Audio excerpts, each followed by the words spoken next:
Paz do Senhor, meus irmãos. É um prazer estar novamente falando com vocês. Vamos ler para a nossa meditação na carta de Paulo aos Colossenses, capítulo 2, versículo 16, que diz: Portanto, ninguém vos julgue pelo comer ou pelo beber, ou por causa dos dias de festa, ou da lua nova, ou dos sábados. Hoje nós falaremos um pouco sobre o Adventismo do sétimo dia, em mais uma das nossas comparações entre o cristianismo bíblico ortodoxo e as demais religiões, né? Qual a diferença entre o cristianismo ortodoxo para as seitas, né? Seitas, a gente entende seita aquilo que não se conformou ao cristianismo e saiu de dentro do cristianismo, né? E muitas delas se tornam seita principalmente porque dizem que é o único caminho da verdade. E por isso hoje nós trataremos sobre o Adventismo do sétimo dia. Para falar do Adventismo do sétimo dia, a gente tem que retornar ao William Miller, né? William Miller é a mesma coisa que Guilherme Miller, né? William é traduzido aqui no Brasil como Guilherme, né? Então, às vezes, em alguns livros você vai encontrar Guilherme Miller e outras vezes você vai encontrar William Miller. William Miller nasceu em 1782 em Pittsfield, estado de Massachusetts, nos Estados Unidos da América. Ele era de família batista e em 1818 ele começou a anunciar que Cristo voltaria à Terra nos próximos 20 anos. Olha que ele começou a pregar em 1818. Ele disse: daqui a 20 anos, Jesus vai voltar. E em 1831, Miller proclamou que esse evento ocorreria em 23 de março de 1843.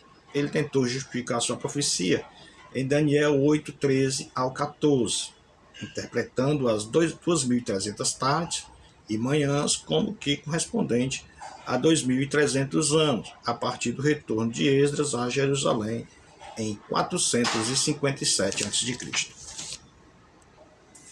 Mas o que aconteceu foi que nenhuma das duas previsões se cumpriu. E procurou justificar-se, e Miller explicou que se enganara nos cálculos, né? Em seguida marcou a nova data para 22 de outubro de 1844. Esta data também falhou, né? Jesus não veio em 22 de outubro de 1844. Miller, ele se arrependeu, procurou a igreja, se reconciliou e foi servir a Deus. Ele veio a falecer em 1849. Essa é a história principal do Mr. Miller, né?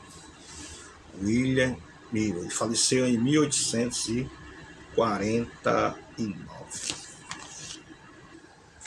O homem morreu, mas o mal já estava feito.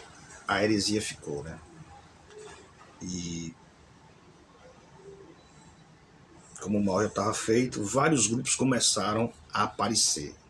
Aí daí vem Ian Edson, Joseph Bates e James Wright, né? James Wright, que era casado com Ellen Gold Wright, né? Eram os mais proeminentes do movimento adventista, esse casal. Joseph Bates, ele era de New Hampshire, né?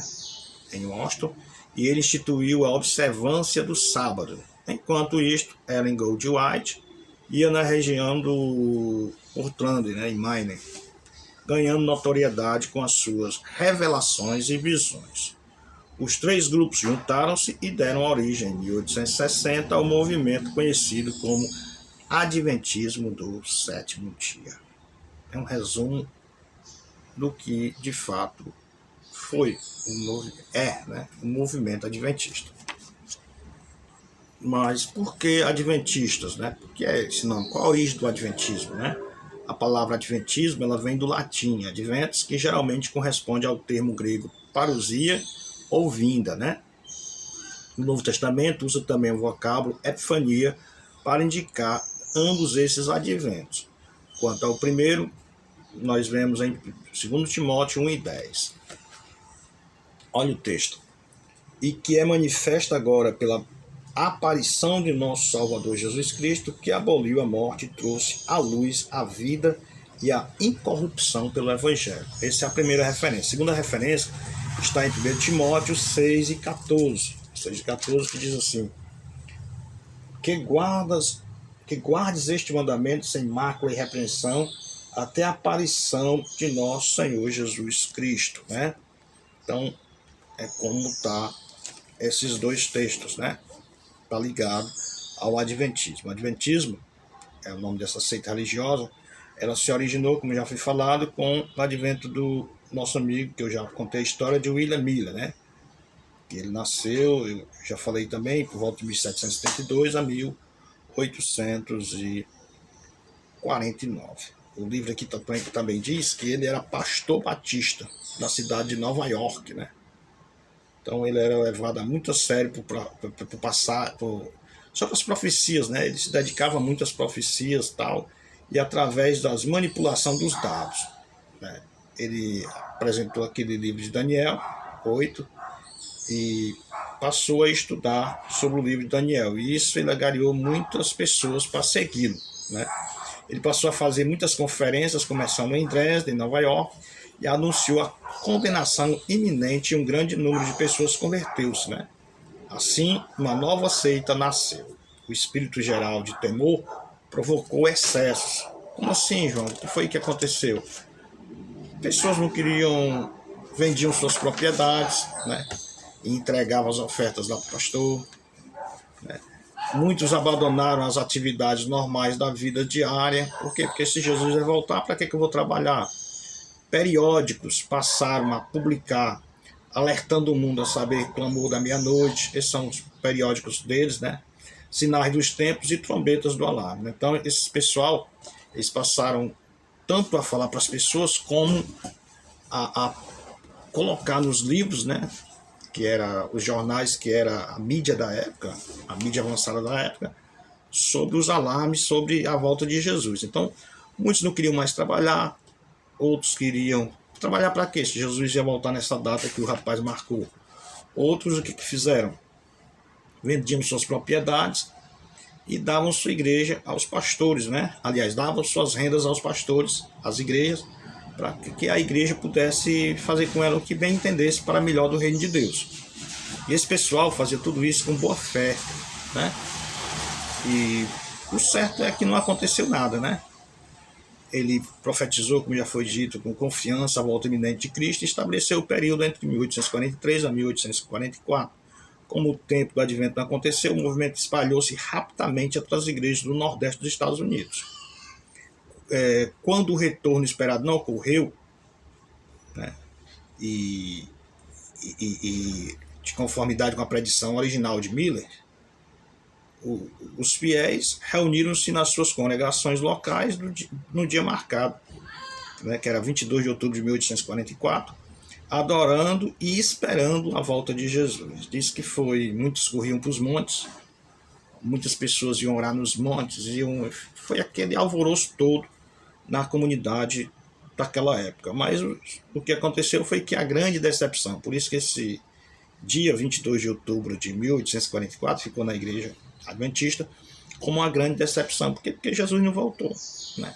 Como Jesus não voltou, e muitos que estavam tristes, desesperados, perturbados para ver Jesus voltar, e ele não voltou, né? Então, ao voltar para casa decepcionados, e o profeta fracassou, levou muitos a abandonar o movimento e voltar discretamente para suas igrejas originais, suas igrejas de origem, né?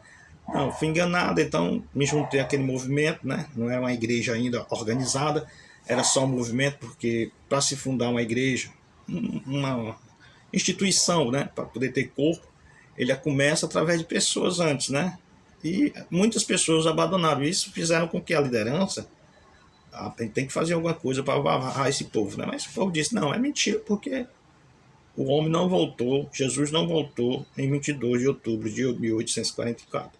Então, a grande decepção foi isso, né? O abandono dos fiéis da igreja. Então, o fracasso levou a isso e eles voltaram e muitos se reconciliaram nas suas igrejas de origem. É interessante que eles seguiam esse movimento, mas muitos deles não tinham se desligado de modo oficial das suas igrejas, né? Mas, infelizmente, a nova seita já estava firmemente estabelecida. O próprio Miller reconheceu seu erro e deixou o movimento, descartando quaisquer tentativas futuras para redimi-lo. Então ele não aceitou mais nada do que ele pregava. Se arrependeu, aceitou a disciplina e passou a servir Jesus. Mas é tipo da coisa, depois que o cara faz o mal não acaba com ele, né? O difícil é fazer, porque para terminar, para mostrar ao povo que aquilo não é verdade, é impossível, porque o pessoal está mais fadado a acreditar na mentira do que na verdade, né?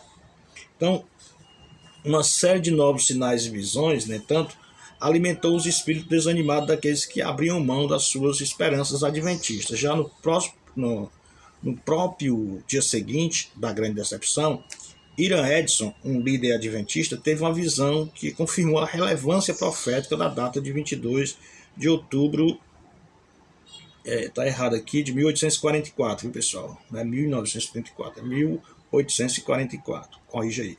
Mas indicou que marcava um evento celestial e não uma nova fase do seu ministério de redenção. Rapaz, agora isso aqui já começou a dizer, ele é chamado também o Copas do Milharal, né? Depois vocês pesquisam aí, o cara foi pro meio do milharal, e lá no meio do milharal ele teve essa visão de Jesus, ele saía e entrava no segundo compartimento do templo, né? E lá ele ficava olhando lá o livro lá, que era salvo e que não era salvo, né? Tal mistério acabou sendo definido na doutrina adventista de julgamento investigativo, né? Jesus ficava lá olhando lá o nome dos fiéis, né? Passando, né? Para saber quem é que ia ser salvo, quem é que não ia ser salvo, quem tinha feito essas coisas todas. Então Cristo entrou no santuário para analisar as ações dos cristãos profetas a fim de determinar quais os nomes que deveriam ser incluídos no livro da vida. Outra revelação subsequente à grande decepção vieram para Ellen G. Elliman, né, uma jovem discípula de Miller em Portland, Miami, né?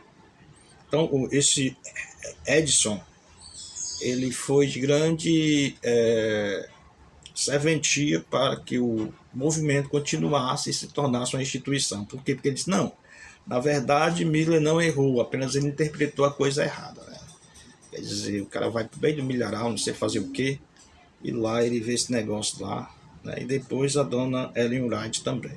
Porque também você tem que ver, eu não estou acusando o movimento, mas você tem que ver, o pessoal se decepcionaram, mas só que antes disso, muitas fazendas foram vendidas. Muitas pessoas abandonaram seus empregos, muitas lojas foram fechadas, muitas casas foram abandonadas e vendidas e o dinheiro foi dado para o movimento. E agora, o que fazer? E ser chamado de picaretas, né? Será que o juiz da cidade não ia querer o dinheiro? Que eles desse o dinheiro de volta, né? Então, tudo isso fez com que o Edson ele tivesse essa grande relevância para o movimento continuar existindo, né?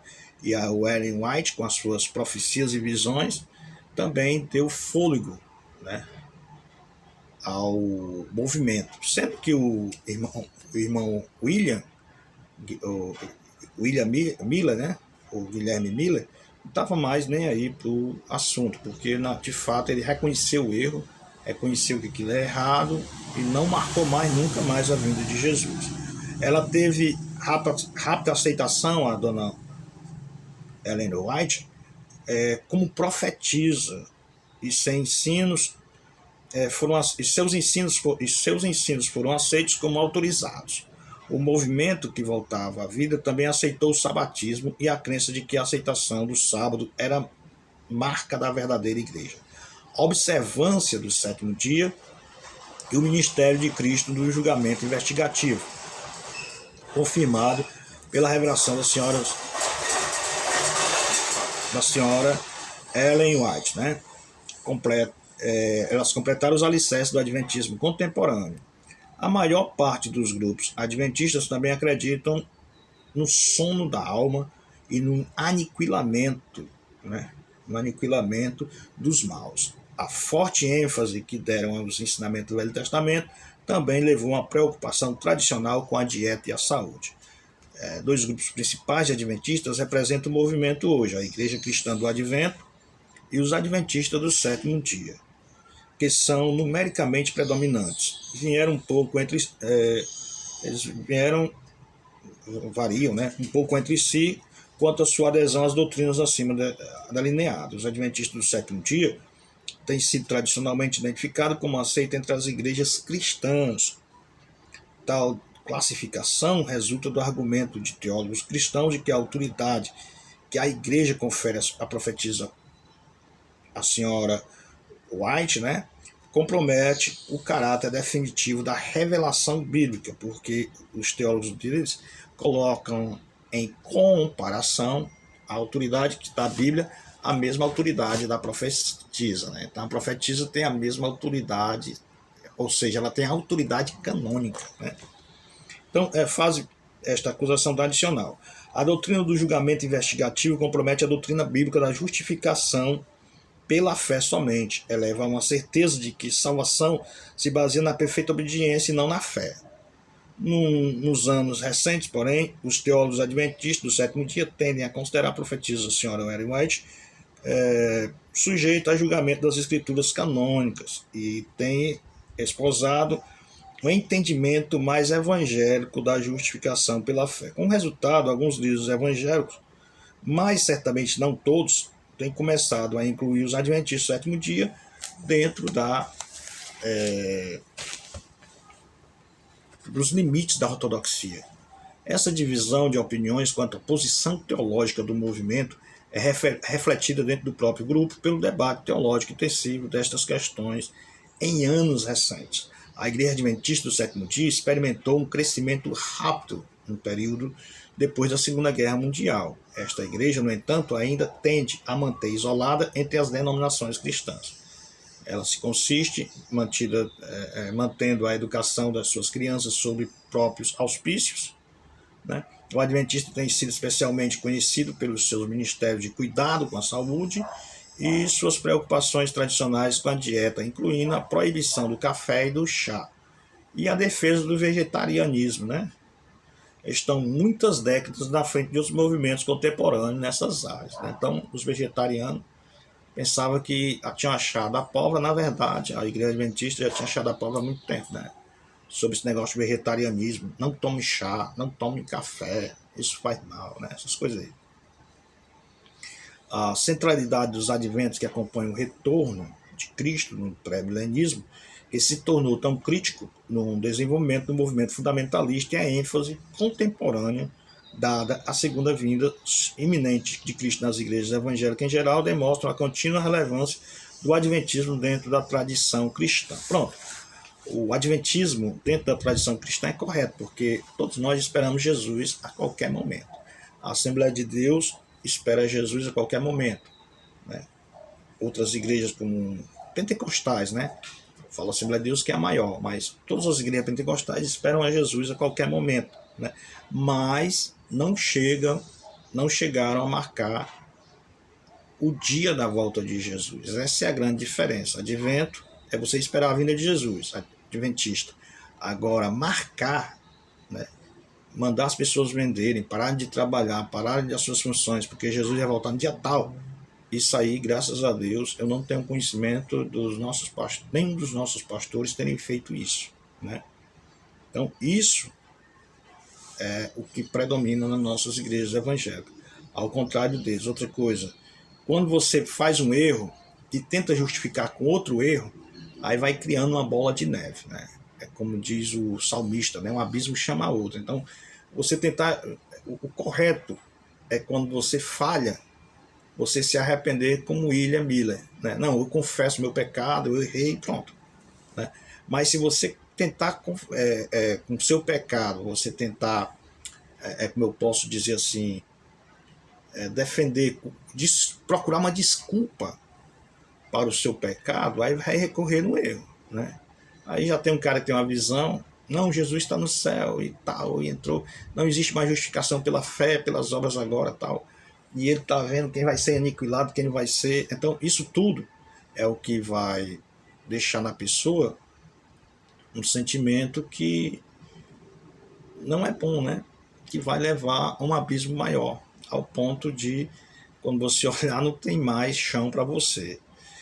As doutrinas fundamentais, né, do Adventismo. Né? O Adventismo defende a aniquilação dos ímpios, ensina também a doutrina do sono da alma, isto é, a morte da alma perde a consciência até o dia do juízo. A criação de novos céus e nova terra, sendo que esta seria o lar dos remidos ressuscitados. Outros ensinos deles é que haverá no milênio entre a primeira e a segunda ressurreição, haverá um milênio entre a primeira e a segunda ressurreição, sendo na última ocorrerá o juízo final, culminando com o aniquilamento dos ímpios. Não haveria convenção do mundo ao evangelho, e Satanás continuará sediando o trabalho dos remidos até o fim. Então, são uma das doutrinas deles, né? Os vários grupos adventistas, sob dissidências, né? Os vários grupos adventistas desistiram de acompanhar o movimento original. Jonathan Conley dizia que a imortalidade é um dom de Cristo dado a apenas a alguns poucos, que seriam escolhidos quando a ressurreição. E organizou um movimento chamado Igreja Cristã do Adventismo, em Worcester, né? Massachusetts, em 1861. Esse grupo continua sendo uma agremiação bastante numerosa com muitas igrejas. James White, em 1844, declararam-se a favor da observância do sétimo dia como sagrado, permitindo que somente a Bíblia fosse usada como regra de fé e prática. Em uma conferência efetuada em Battle Creek, em Michigan, em 1860, formou-se a denominação Adventista do Sétimo Dia. Suas ideias básicas são as seguintes: as Escrituras são as leis acerca de tudo. A adoração e descanso no sétimo dia. Também eles falaram da expulsão de membros que usam tabaco ou qualquer outra forma de intoxicantes. ênfase sobre o segundo advento de Cristo como um retorno iminente, embora em data desconhecida. Um outro grupo separou-se sob a liderança de Eden Kramer, em protesto à reivindicação de inspiração divina por parte de um dos membros fundadores da denominação dos Adventistas do Sétimo Dia. Esse grupo, embora menor que o anterior, continua contando com um bom número de igrejas. Seu nome é Igreja de Deus Adventista. Todavia, ainda um outro grupo se formou, chamou União de Vida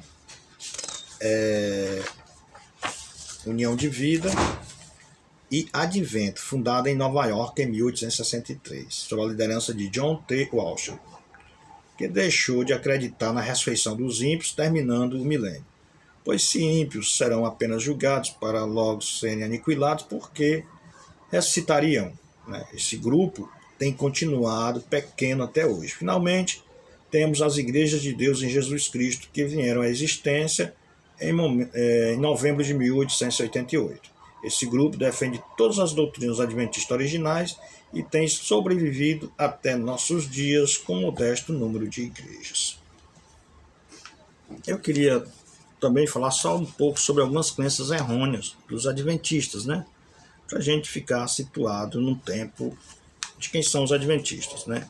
Eles falam sobre o bode emissário. Quem é esse bode emissário? Os adventistas dizem que o bode emissário do dia da expiação, eles representam Satanás, assim colocam Satanás como coautor da redenção, né?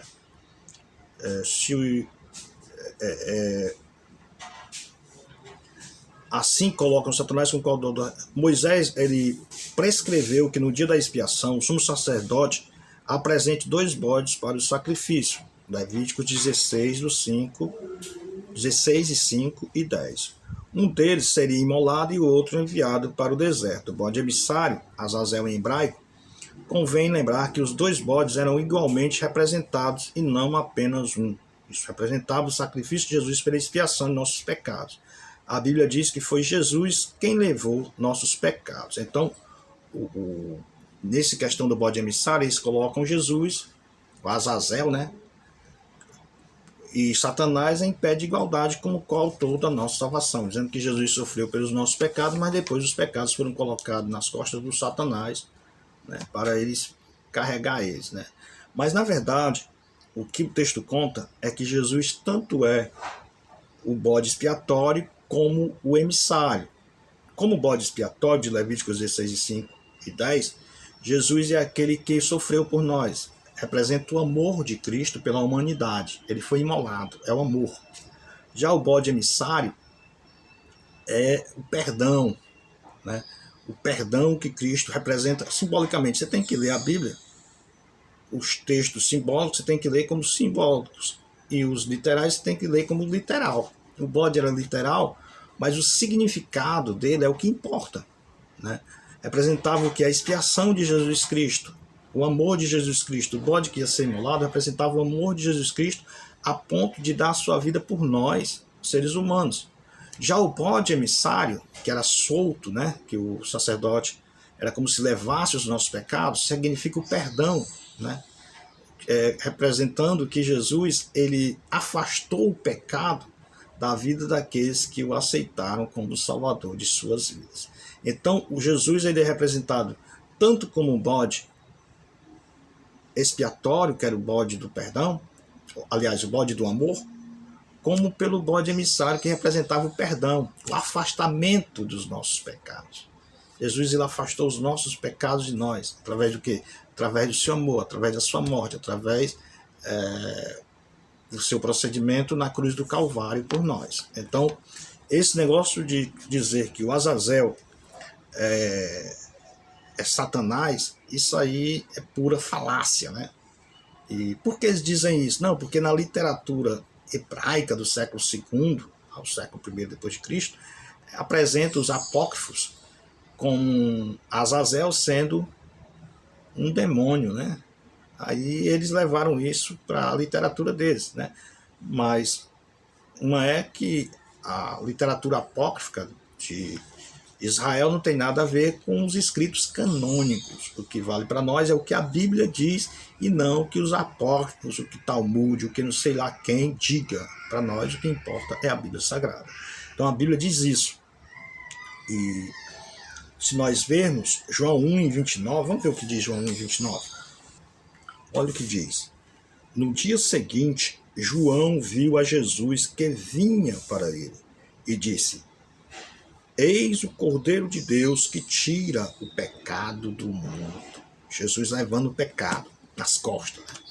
Então, o bode Azazel. Né? Jesus, o bode Azazel. Eis o Cordeiro de Deus que tira o pecado do mundo. Mas vamos ver outra referência. 2:24 de 1 Pedro.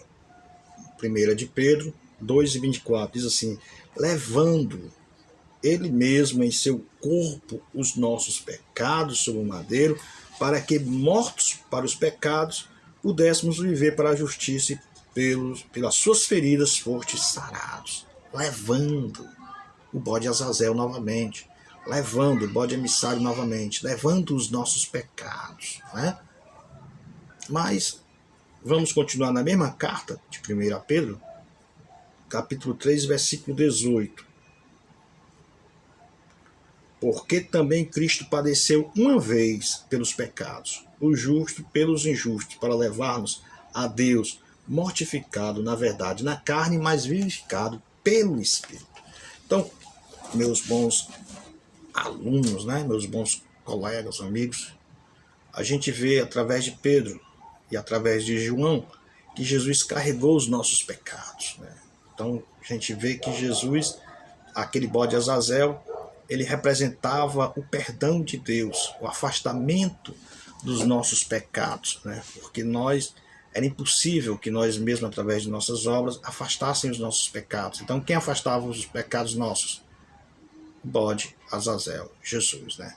Então, Jesus, ele é amor, no momento que ele é o bode expiatório. E ele é o perdão e o afastamento do nosso pecado, no momento que ele é o bode emissário. Então, feito isso, vamos só para mais uma que eles costumam falar sobre o sábado.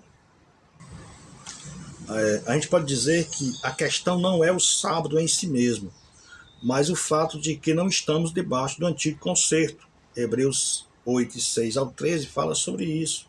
O que nos chama a atenção é que ultimamente estão surgindo novos pseudos cristãos que, entre outras coisas, ensinam a guarda da lei e do sábado. Isto é retrocesso espiritual, é voltar às práticas antigas. É retrocesso espiritual, é voltar às práticas antigas, né? Querer que o cristianismo volte a praticar o judaísmo. O sábado ele foi abolido. Vocês não sabem que o sábado foi abolido? A palavra profética previa a chegada no novo concerto, Jeremias 31 e 31 ao 33. Vamos ler. Eis que vem dias, diz o Senhor, em que farei um concerto novo com a casa de Israel e com a casa de Judá, não conforme o concerto que fiz com seus pais no dia em que os tornei, aliás, nos dias que os tomei pela mão, para os tirar da terra do Egito, porquanto eles invalidaram o meu concerto, apesar de eu os haver desposado, diz o Senhor. Mas este é o concerto que farei com a casa de Israel, depois daqueles dias, diz o Senhor, porei a minha lei no seu interior e as escreverei no seu coração, e eu serei o seu Deus e eles serão o meu povo. Então, essa é o novo concerto que o Senhor nos deu, né? Que eu já tinha profetizado a Israel, né? E o fim do sábado, vamos ver o que diz Oséias 2 e 11. Ó, o que está previsto em Oséias 2 e 11, o que estava previsto, né? E farei cessar todo o seu gozo e as suas festas e as suas luas novas e os seus sábados e todas as suas festividades. Então, Deus aqui está falando que ia fazer cessar. Então, não ia ter mais o que? Validade, né? Por quê? Porque não agradava mais a Deus. O culto, no próprio instante que não agrada mais a Deus, não move mais a Deus, não tem mais, que é feito com irreverência, em pecado, só por mero ritual, já não tem mais relevância nenhuma. Então, em Oséias 2 e 11, previu o fim do sábado. E em Colossenses 2, 14 ao 17, Jesus cumpriu tudo, né? Tudo isso foi cumprido em Jesus. Depois você lê Colossenses 2, 14 e 17. Não vou ler porque senão o vídeo vai ficar muito longo. Por essa razão, o sábado não aparece nos 4 preceitos de Atos 15, 20 e 29. Você vê o que o Paulo perguntou, o que a gente vai ensinar aos gentios, tal. Eles não dizem guarda o sábado. Pode ler lá Atos 15, 20, 29, eles vão dizer guarde-se da prostituição, da oração a ídolos, do sangue, mas não fala do sábado. Então o sábado não era prioridade para os apóstolos, né?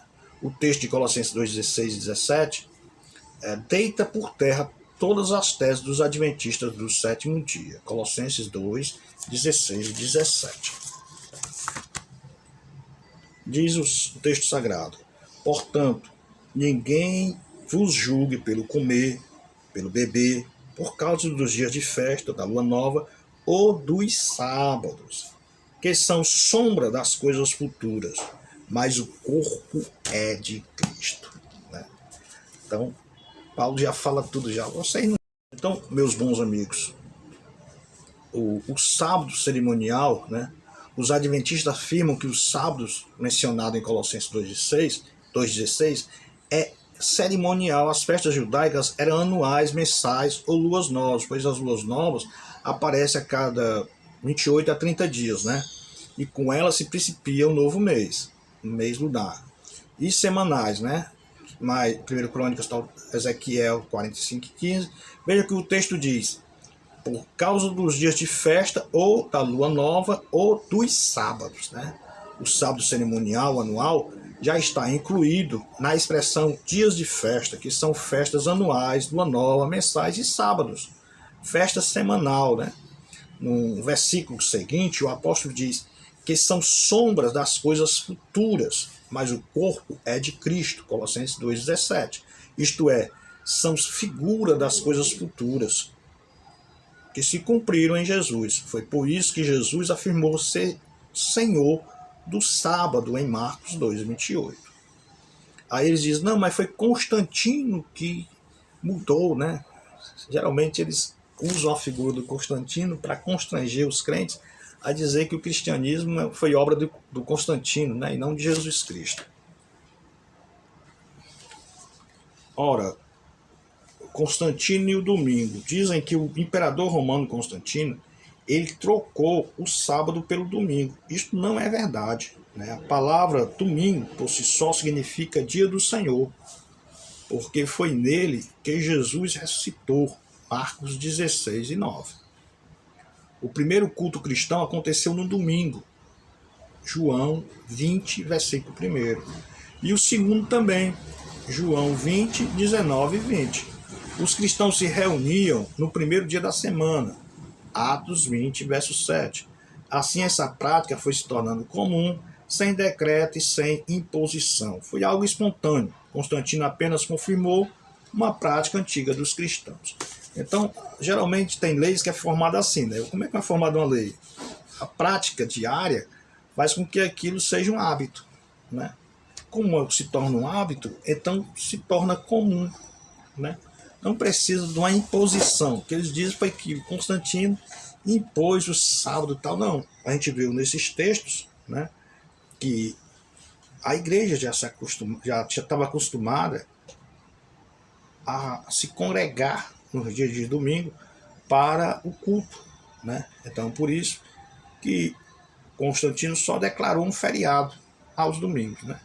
Como de fato um bom feriado, né? Porque já pensou, você trabalha a semana toda, tem o seu domingo para ir para a casa do Senhor. E era isso que muitos pagãos não queriam deixar o seu funcionário, né? O seu escravo, o seu servo, ir para o culto no domingo, porque era um desperdício de trabalho, né?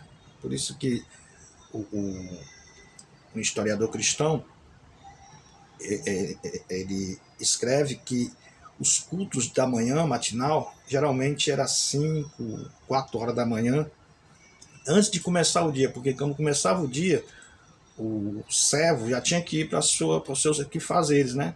E o Senhor não perdoava o servo que faltasse ao trabalho, né? Não ia receber só uma multa, né? Então, por isso que a igreja se reunia tão cedo. Por quê? Porque a igreja era formada, a maioria, por pessoas simples, humildes, e que tinham senhores, né? Senhores que não eram cristãos. Por isso que no domingo eles se reuniam 4 da manhã, 5 da manhã, 6 da manhã, antes de começar o dia. Para quando começar o dia já estar em forma, né? E não perder 1 hora de serviço, 1 minuto de serviço. Então, podemos concluir dizendo que cada dia é sábado, pois em Cristo repousamos todos os dias das semanas.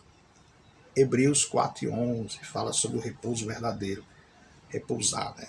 Porque o sábado é o repouso, né?